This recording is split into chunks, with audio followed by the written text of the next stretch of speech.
Salvează ca să-ți prindă bine. Toți cunoașteți pe Andrei, adică cumva el are vizibilitate bună. Dar dați să vă spun altceva. Aici nu-i despre meșteri și despre clienți. Aici e la general despre construcție. Adică care s-a construit o casă la cheie, înțelege că sunt milioane de procese care ele nu se văd, dar ele sunt. Adică aici nu e contator să pui o programă, să te culci, să te scoli și da.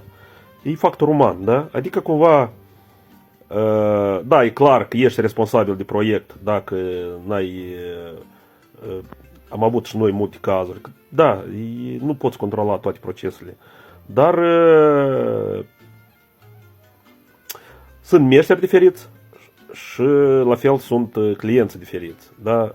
Bun, clienții au în mare parte dreptate, că fiindcă, da, o grămădită un ban și el cumva vrea calitatea cei mai bună, superioară.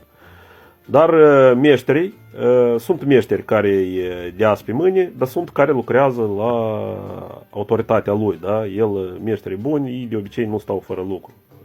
În rând, spun clienții, da? Dacă e pe recomandare.